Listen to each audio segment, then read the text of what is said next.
آج وزیر آباد سٹی کیس جس میں قائد محترم عمران خان صاحب پر حملہ ہوا تھا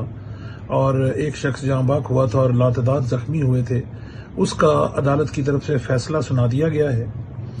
میں اس میں جو مین ملزم تھا اس کو 2 مرتبہ عمر قید کی سزا ہوئی ہے اور اس کے علاوہ زخمی کرنے کے الزام میں بھی اس کو 10 سال کی کافی مرتبہ سزا ہوئی ہے۔ میں کچھ حقائق آپ کے سامنے لانا چاہتا ہوں۔ دراصل مقدمے کا فیصلہ عمران خان صاحب اور دیگر ہمارے جو قائدین تھے، جو گواہان تھے اس مقدمے کے اور زخمی تھے، ان کی کسی بھی طرح کے بیان کے بغیر کیا گیا ہے۔ ہم نے ایک درخواست دی تھی کہ ہمارے مین جو گواہ ہیں عمران خان صاحب وہ جیل میں ہیں، لہذا ہمیں جیل میں جا کر ان سے ملنے اور ان کا بیان کروانے کی اجازت دی جائے۔ ہماری درخواست پچھلے 3 ماہ سے عدالت میں پینڈنگ تھی، جو فیصلہ سنائے بغیر ہی مین کیس کا فیصلہ سنا دیا گیا ہے۔ ہمارے گواہان کو ریکارڈ نہیں کیا گیا، تمام گواہان کو کل سرکار نے گیو اپ کر دیا، ان کو ترک کر دیا اور ان کا بیان نہ کروانے کا فیصلہ کیا گیا۔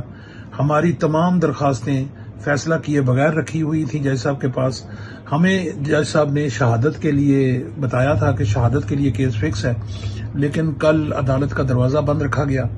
کل سارا دن دروازے میں سے کسی کو اندر جانے کی اجازت نہیں دی گئی اور کل سے تاریخ آج پر ڈال کر آج بھی سارا دن کورٹ کو لاک رکھا گیا اور اچانک سے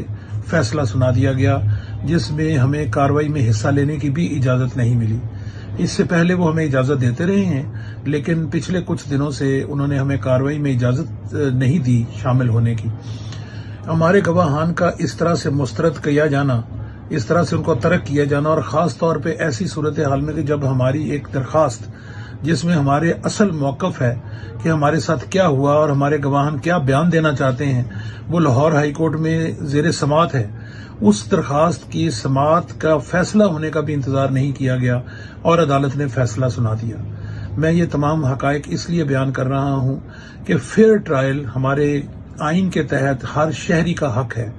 اس ملک کے سابق وزیر اعظم کو وہ حق نہیں دیا گیا اور ان کا بیان لیے بغیر ان کے اتنے اہم کیس کا فیصلہ سنا دیا گیا۔ بلا شبہ ہم اسے چیلنج کرنے جا رہے ہیں اور ہم اسے چیلنج کریں گے بھی، لیکن جو طرز عمل اختیار کیا گیا ہے اور جس طریقے سے یہ تمام کارروائی کی گئی ہے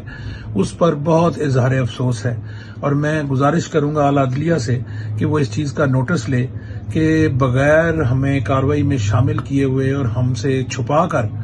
اچانک سے